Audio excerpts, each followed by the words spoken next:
Yang seharusnya duduk di atas singgasana itu adalah wali utama sultan, yaitu Nak Mas Pangeran Diponegoro. Bagaimana bisa kalian menempatkan residen bertampang badut itu di sana? Edian kabeh, kata Pangeran Mangkubumi, adik dari mendiang Sultan Hamengkubuwono III. Beribu maaf Kanjeng Pangeran Mangkubumi. Patih Danurejo IV menjawab dengan beruluk sembah dari atas kursinya ke arah Pangeran Mangkubumi. Tidak ada yang berani menanggapi selain sang patih kalau sosok yang menjabat lurah pangeran itu telah berbicara dengan nada tinggi. Semua yang hadir di bangsal menunduk dalam. Mau bikin dalih apa kamu, Danurjo? Tandas Pangeran Mangkubumi. Sejak semula saya dan kedua Kanjeng Ratu telah memusyawarahkan hal ini di antara semua wali sultan, baik panjenengan dalem Kanjeng Pangeran Diponegoro, saya, Kanjeng Ratu Ibu, Kanjeng Ratu Kencana. Kesemua sosok ini tidak dapat diterima secara ikhlas oleh semua pihak jika salah satu nama-nama yang telah saya sebutkan tadi duduk di atas tahta memangku ngarsa dalem Sultan Hamengkubuwono V. Danurejo menjeda dengan uluk sembah seperti tadi, lalu melanjutkan kata-katanya. Maka dapat dipastikan akan ada pihak-pihak yang tidak rela, tidak setuju, sehingga demi menjaga perasaan orang-orang justru saya mengusulkan agar menir residenlah yang duduk memangku sultan ketika menerima sungkem ngabekti dari semua sentono dan nayoko. Saya kira beliaulah pihak yang paling benar-benar netral. Berbicara dengan amat pelan dan teratur, sang patih kembali menutup kata-katanya dengan menghaturkan sembah. Jadi semua ini akal-akalanmu, Danurjo. Seharusnya sudah kuduga, dasar penjilat pantat najis company kamu, Danurjo, kata Pangeran Mangkubumi. Rai Mas Pangeran Mangkubumi? Suara seorang wanita yang kenes terdengar dari balik tapir sutra hijau di belakang teratak singgasana. Mohon Rai Mas dapat menjaga lisan dari mengucapkan kata-kata yang tidak pantas di paseban luhur ini. Jangan menggurui aku tentang tata krama, Ratu Ibu. Seluruh keraton tahu seperti apa kelakuanmu dengan si Bedinde, si Kacung Wironegoro ini. Tidak tahu malu. Tugas Pangeran Mangkubumi. Seorang komandan pasukan pengawal keraton yang ditunjuk hidungnya oleh Pangeran Mangkubumi tersentak, tetapi hanya dapat mendalamkan tunduk dalam posisi duduk bersila. Mukanya merah padam menahan marah dan malu. Rai Mas Mangkubumi, jangan lancang bicara fitnah sampah seperti itu. Bagaimanapun, aku ini janda mendiang kakandamu, Ngarso Dalem Sultan Raja, ibu dari mendiang Sultan Hamengkubuwono keempat, dan sekaligus nenek Sultan dari yang sekarang bertahta. Kesultanan ini sudah seharusnya menghormatiku sebagai ibu dari semua kawula Mataram. Kesultanan ini harus menjunjung luhur surga yang berada di bawah telapak kakiku. Suara kenes wanita yang berusia menjelang 40 tahun itu berubah menjadi murka. Nuwun sewu Kakang Mbok Ratu, bolehkah saya ingatkan kata-kata yang Nan Dalem ucapkan sendiri pada Suwargi Sultan keempat Kasultanan ini? Begitu, saat itu Kang Mbok Ratu mengutip Kang Mas Sultan Hamengkubuwono ketiga, adalah hak kakakmu Pangeran Diponegoro.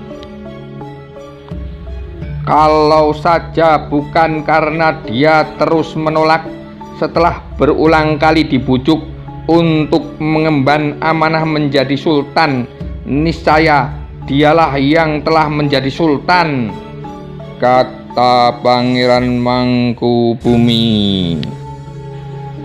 Bukan begitu ceritanya, Rai Mas, kata Ratu Ibu. Sudah lama kutahan diriku dari bicara. Untuk mengungkapkan kenyataan ini, aku berani bersumpah demikian inilah adanya. Tapi lihatlah anak Mas Diponegoro, dia begitu menyayangi adiknya Raden Mas Ibnu Jarot putramu itu, dan dia telah mengalah sehingga putramu yang naik tahta, kata Pangeran Mangkubumi masih sambil berdiri. Diponegoro itu tahu diri karena dia hanya seorang putra selir. Dia mengerti bahwa dirinya tidak berhak menjadi sultan. Cukup, Rai Mas, urusan ini sudah diputuskan. Belum ingatkah Kang Mbok Ratu ketika putramu Dikitan, anak Mas Diponegoro, yang merengkuh dan menutupi matanya ketika akan dinikahkan anak Mas Diponegoro juga yang mencarikan jodohnya? Anak Mas Diponegoro yang selalu membimbing dan memastikan agar Ibnu Jarot segera dapat menguasai makna Al-Quran dan hadis, fikih hukum syariat, bahasa Arab, juga kitab-kitab seperti Nasihatul Muluk dan Salafus Salatin. Itu sudah diketahui semua orang dan memang sudah menjadi kewajibannya sebagai kakak tertua, bukan? Tapi kalian telah mengkhianatinya, bentak Pangeran Mangkubumi. Suatu hari Nan Dalem melalui Engkang Putra telah meminta agar surat wasiat almarhum Ngarso Dalem Hamengkubuwono ketiga yang ada padanya dapat dipinjam untuk dibaca demi menyadarkan Ibnu Jarot akan hak dan kemurahan hati kakaknya. Tanpa curiga, anak Mas Diponegoro memberikannya. Tapi yang kemudian terjadi, lama sekali surat itu di tangan kalian dan tidak segera dikembalikan. Ketika dia terpaksa menagih, Nan Dalem katakan padanya bahwa surat itu telah ketelingsut, hilang karena keteledoran. Memang hilang. atau dihilangkan, sengaja dimusnahkan. Ini yang membuat Nak Mas Diponegoro kehilangan bukti bahwa dialah ahli waris Kesultanan Yogyakarta ini. Tapi sebagaimana aku, rakyat semua tahu Kesultanan ini memang adalah haknya, seperti negeri Hastinapura dalam Wiracerita Mahabharata sejatinya adalah milik Maharsi Bisma. Danurejo selalu memotong dengan halus, tetap sambil mengangkat sembahnya. Beribu maaf, Kanjeng Pangeran Mangkubumi. Sebaiknya pembicaraan ini tidak diperpanjang lagi. Acara resmi akan segera kita mulai dan rombongan menir sebentar lagi akan tiba. Sumangga katuraken lenggah. Sekongkolanmu terlalu kasar, Danurejo. Mentang-mentang kamu ini mertua almarhum Nanda Sultan keempat, sekaligus kakek dari Sultan bayi ini. Tidak, aku tidak akan duduk sampai kalian kembalikan hak anak Mas Diponegoro untuk duduk di atas singgasana itu. Itu gampang kita atur, Kanjeng Pangeran Mangkubumi. Saestu gampil sanget. Tapi kalau piantonya ada, masalahnya Kanjeng Pangeran Diponegoro sudah lama tidak ke keraton.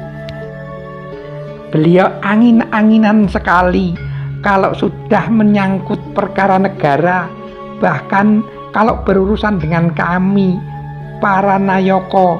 Kami ini tampak seperti maling buron baginya. Memang, sahut Pangeran Mangkubumi ketus. Nah, pada hari ini pun, di saat ini, adakah yang bisa memberi jaminan bahwa Pangeran Diponegoro akan hadir?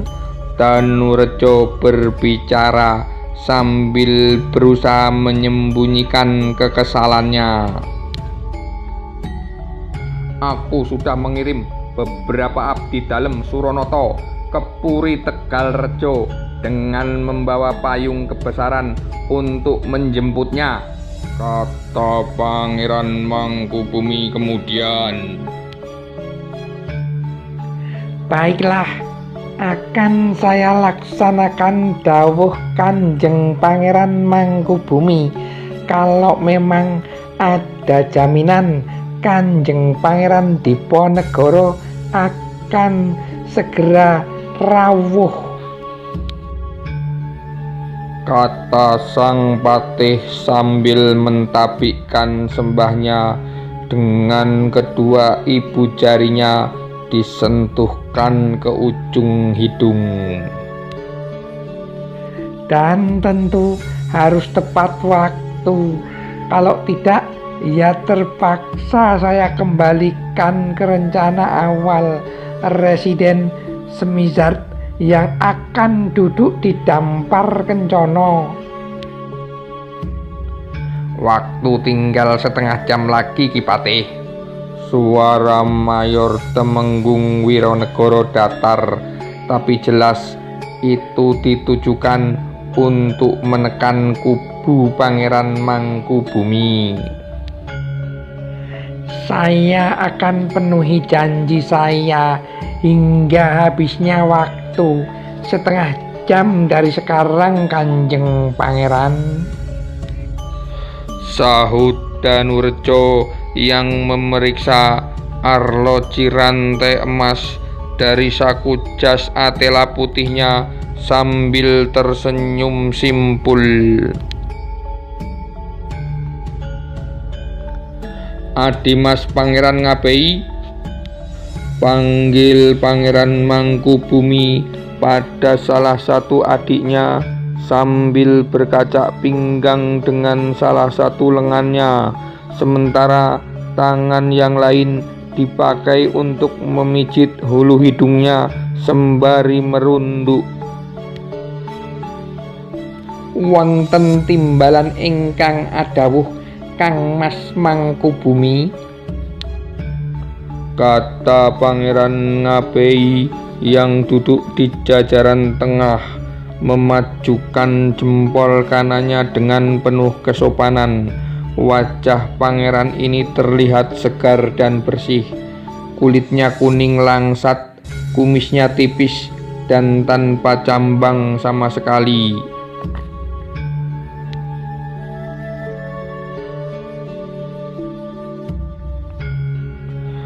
Pangeran Ngabei adalah putra Sultan Sepuh Hamengkubuwono II dari seorang istri yang keturunan Tionghoa, Mas Ayu Sumarsonowati.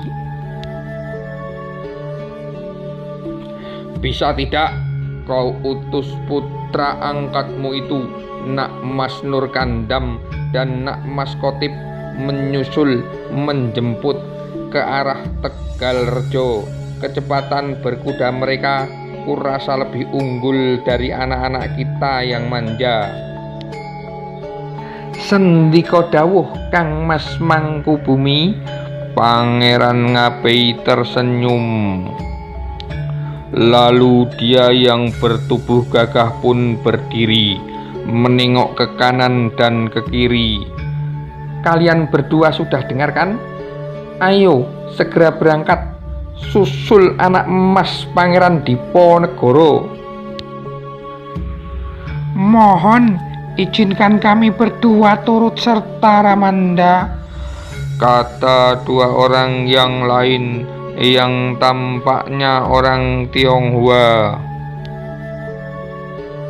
Aku Aji, baiklah, dampingi kedua saudara angkat kalian ini baik-baik, kata Pangeran Ngabei kemudian. Keempat pemuda itu mengarahkan sembah kepada Pangeran Mangkubumi dan ayah angkatnya. Lalu dengan lampah dodok yang kaku mereka undur diri. Danurejo dan Wironegoro saling berpandangan dengan senyum ejekan sinis. Dilirikkan pada jalan jongkok keempat orang seberang yang tentu saja terlihat wagu. Tiba di lantai bawah bangsal keempat sosok gagah itu, yang dua berkulit kemerahan dengan bulu-bulu wajah yang bergalur indah, sementara yang dua lainnya berkulit kuning dan bermuka bersih. Segera berlari, kemudian dengan terengginas meloncat ke kuda-kuda mereka yang ditambat di luar Regol Donopratopo. Sepeninggal keempat putra angkat Pangeran Ngabei itu, Gending Monggang ditabuh dengan rampak dan padu menyambut kehadiran serombongan tamu yang memasuki keraton dalam langkah baris militer. Dari arah Sri Maganti muncul seorang lelaki kulit putih dengan perut buncit, tampangnya kikuk tapi jenaka, matanya mengerjap kocak setiap beberapa detik. Langkahnya digagah-gagahkan tetapi tetap kelihatan konyol. Sementara ketukan ayunan kaki dan lambaian tangannya tidak sesuai dengan irama gamelan. Topi berjumbainya dilepas, begitu langkahnya menaiki teratak Sitihinggil, memperlihatkan kepalanya yang botak dengan sisa rambut tipis berwarna putih. Seorang asisten berjalan setengah langkah di belakang kirinya, sementara 12 serdadu pengawal berbaris mengiringi keduanya. Sementara sang pejabat utama Anthony Hendrik Smizard terkesan pandir. Sedangkan si asisten residen berperawakan gagah dan berparas ganteng. Sorot mata dan garis wajahnya yang menyinarkan ekspresi bengis yang bagi sebagian orang jadi mengurangi daya tariknya. Tapi Chevalier perwira berdarah Flam itu membuktikan bahwa pesonanya di kalangan perempuan keraton sangatlah kuat. Entah sudah berapa selir putri bangsawan dan dayang-dayang yang jatuh ke pelukan liar nafsunya. Patih Danurejo IV segera berdiri dari kursi dan menyongsong kedatangan tamunya dengan langkah tergopoh-gopoh yang dirundukkan. Ah, Menir Residen Smizard, selamat datang, selamat datang. Pangeran Mangkubumi segera membuang muka. Silahkan duduk Menir Residen. Danurejo memandu pejabat Belanda itu dengan merentang tangan kirinya ke arah pinggang sang tamu, sementara jempol tangan kanannya mengarah pada sebuah kursi kosong yang tersedia di sampingnya. Di kursi ini? Tanya Smizard dengan wajah kecewa.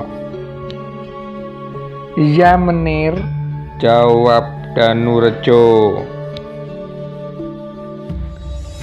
Nih Tuan Danurejo, seperti Tuan bilang, saya akan duduk memangku Yang Mulia Sultan di sana, bukan? Kali ini sang residen menunjuk singgasana sultan yang dilingkupi mahligai dengan naungan berbentuk limas. Ukiran yang begitu rinci dan rapi menggambarkan falsafah nunggak semi, tanaman yang senantiasa tumbuh tanpa melupakan asalnya, sekaligus membaru demi memberi manfaat. Paduan warna hijau, merah, abu-abu, dan emasnya memberi kesan mewah yang istimewa. Daripada bertele-tele mesti pindah segala, saya akan langsung duduk di sana, kata Residen Smizard. Dalam tatapan nanar para pangeran, lelaki yang menurut teman-teman Eropanya mirip tokoh Panakawan Sancho Panza itu melangkah ke arah dampar, dan dengan tubuh tambunnya segera ia merangsek duduk. Pedang panjang yang disandangnya sempat tersangkut pada kotak sirih kencana yang ada di sisi singgasana. Pekecohan emas tempat buang ludah sultan juga rubuh berdenting tersenggol tangan kikuknya. Demi mencegah hal yang tidak diinginkan, asisten residen Chevalier segera berdiri dan memegang hulu pedangnya di depan mahligai tahta, sementara ke-12 serdadu segera terbagi dua di kiri dan di kanan mereka. Semua yang hadir terkesiap melihat tindakan nekat Semizard dan anak buahnya. Hanya Danurejo dan Wironegoro yang tersenyum dalam hati, meski mereka berusaha pura-pura terkejut. Para Sentono maupun Nayaka mengarahkan pandangan pada Pangeran Mangkubumi dengan gundah. Tatapan mereka seakan meminta sang lurah pangeran untuk melakukan sesuatu. Dan lelaki separuh baya itu pun bangkit. Dengan badan menggeletar, murkanya terbelenggu setengah rasa tidak berdaya. Kemudian Pangeran Mangkubumi pun berkata, "Saya sebagai salah satu wali sultan memohon kepada Tuan Residen Semizard untuk menempati kursi kehormatan di samping Pepatih Dalem Raden Adipati Danurejo IV. Tentang yang akan memangku Kanjeng Sultan Menul dalam caos bekti, menurut paugeran yang berhak adalah Pangeran Diponegoro sebagai wali sekaligus uwak ngarso dalem yang terdekat hubungan darahnya. Kami masih menunggu kehadiran beliau," kata Pangeran Mangkubumi setengah putus asa. "Tuan Mangkubumi," sahut Chevalier dengan tatapan tajam, "nota yang kami terima dari Tuan Patih Danurejo jelas-jelas menyebutkan bahwa Residenlah yang paling berhak atas hal ini, karena hanya Tuan Semizard yang akan dipandang netral oleh semua pihak keraton." Ki Patih setengah mendesah Pangeran Mangkubumi berkata ke arah pejabat yang nyata-nyata antek Belanda itu, "Tolong sampaikan pada Tuan Semizard dan Tuan Chevalier bahwa notamu itu batal karena hanya merupakan pengakuan sepihak. Seluruh Sentono Dalem menginginkan Nak Mas Pangeran Diponegoro duduk di atas singgasana ini." "Nih Tuan Mangkubumi, nota resmi Tuan Patih Danurejo sebagai Rijksbestuurder yang diakui gubernemen tidak bisa dibatalkan hanya oleh pernyataan lisan Anda." "Saya ini lurah pangeran, Tuan Chevalier," kata Pangeran Mangkubumi. "Nih, tidak ada jabatan di dalam tata hubungan keraton dengan gubernemen," kata Chevalier. "Tapi Sudahlah Rai Mas Pangeran Mangkubumi," suara kenes Ratu Ibu itu kembali terdengar dari balik tabir sutera. "Terimalah kenyataan bahwa Kesultanan ini kuasa tertinggi, keputusan-keputusan resmi kini berada di tangan Tuan Residen sebagai wakil dari Yang Mulia Gubernur Jenderal." "Bisakah kita mulai upacaranya sekarang, tuan-tuan?" tanya Semizard sambil mengetuk-ngetukkan pedangnya ke bantalan berundak di bawah tahta. Ukiran ekor dan sayap Garuda yang disetilisasi itu seharusnya melindungi kaki Sultan dari pandangan. Semua yang hadir saling tatap dengan rekan sebelahnya. Perasaan mereka bercampur aduk. Sesekali ada yang menoleh bergantian kawan pandang. Pangeran Mangkubumi merapatkan giginya meski hanya dia sendiri yang mendengar bunyi gemertaknya. Pangeran Ngabei, Pangeran Blitar, Pangeran Suryowijoyo, dan para tumenggung yang duduk bersila di bawah menggeleng-gelengkan kepala mereka di sela rundukan kepala yang gelisah.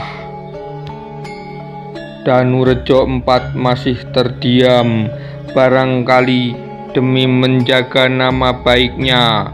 Sang Patih masih mempertimbangkan janjinya untuk menunggu Pangeran Diponegoro hingga lirikan Wironegoro tak digagas dan tak dibalas.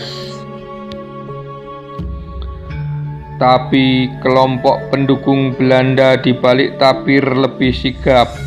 Ratu Ibu keluar dari bilik bersatir, tempat para wanita duduk, berjalan pelan membimbing Ratu Kencono yang menggendong sang putra, Sultan Hamengkubuwono V. Bocah berusia 3 tahun itu sepertinya baru saja menangis, tetap mengelendot ke dada ibunya sambil sesekali menggunjal napas sesak. Gending Rojo Manggolo sebagai penanda kehadiran Sultan ditabuh dengan irama lambat dan syahdu. Akan tetapi lengking tangis yang panjang menjerihkan hati kembali pecah meningkahi irama gamelan ketika Chevalier merenggut Sultan dari pelukan sang ibu. Asisten residen itu kemudian menyerahkan pada Semizard yang duduk di atas singgasana. Dengan sedikit kewalahan, residen Belanda itu mencoba memangku Hamengkubuwono V. Tetapi anak itu tetap berontak dan mencoba menolak. Barangkali takut pada sosok asing berbadan tambun yang menghelanya. Bocah yang bernama asli Raden Mas Gatot Menul itu sesenggukan memilukan hati. Ratu Kencono, seru Chevalier melihat wanita itu hendak berbalik. coba kemari dan tenangkan anakmu dulu ini. Melangkah dengan ragu ke arah sang residen yang memangku putranya, janda Sultan Hamengkubuwono IV yang baru berusia 18 tahun itu menahan pekiknya ketika menyadari bahwa tangan residen Chevalier telah dengan sengaja meremas pantatnya ketika mendorong sang ratu mendekat. Saat dia menoleh hendak mengisyaratkan ketidakrelaan, senyum manis dan kedipan mata Chevalier yang rupawan itu telah meluluhkannya. Menggapai-gapai ke arah ibunya, sang sultan bayi masih terus meraungkan tangis. Ratu Kencana hanya bisa mengelus kepala putranya dan mengusap-usap punggungnya, sementara Semizard tetap menahan sang sultan dengan erat. Mukanya yang kikuk kian tampak tak sabar menghadapi polah bocah itu. Tuan Chevalier, mulai saja sekarang suruh para pangeran dan tumenggung berbaris lalu menghaturkan sembah pangabekti ke lutut Sultan. Siap menir residen? Dengan dikawal 4 orang serdadu, Chevalier turun ke arah tempat duduk para pangeran dan pejabat tinggi kesultanan. Dia segera memberi isyarat agar para sentono maupun nayoko berbaris dalam posisi lampah dodok, bangkit dari kursi dengan menunjukkan muka pura-pura enggan. Patih Danurejo IV lalu maju berjalan jongkok ke arah sang cucu yang dipangku Residen Semizard. Tindakannya segera diikuti oleh Komandan Pasukan Bayangkari Keraton, Mayor Tumenggung Wironegoro. Di kaki Semizard mereka bersimpuh menyembah dan mencium lutut Sultan kecil yang masih menangis. "Tuan Mangkubumi," hardik Chevalier, "silahkan segera ikuti." Sesepuh keraton itu akhirnya maju, diiringkan para pangeran, lalu barisan Tumenggung, Bupati Wedono, kemudian menyusul para Bupati Nagaragung dan Monconegoro, serta para panji dan mantri. Cukup panjangnya barisan itu membuat tangis sang sultan kian menyayat hati, tetapi cengkraman Semizard pada lengannya bertambah kencang. "Cukup, hentikan saja upacaranya, sudah cukup." Akhirnya Semizard berteriak. "Tapi antriannya masih panjang, Menir," sahut Chevalier. "Aku tak tahan lagi, anak ini banyak bergerak." "Ja, Menir, Ixnephead, saya mengerti. Seluruh Sentono dan Nayaka, silahkan kembali ke tempat duduk masing-masing. Upacara Caos Bekti ini telah dicukupkan," kata Chevalier kemudian. Masih terlonggong-longgong, semua yang hadir berjongkok di tempatnya. Heran bagaimana upacara sungkem kepada Sultan sebada bulan puasa yang sangat sakral telah diremehkan sedemikian rupa oleh Semizard dan Chevalier. Tiba-tiba gamelan ditabuh lagi, dan kali ini dengan irama gending Prabu Mataram yang sangat anggun dan syahdu. "Siapa yang datang, Mengapa niaga ini memainkan Prabu Mataram?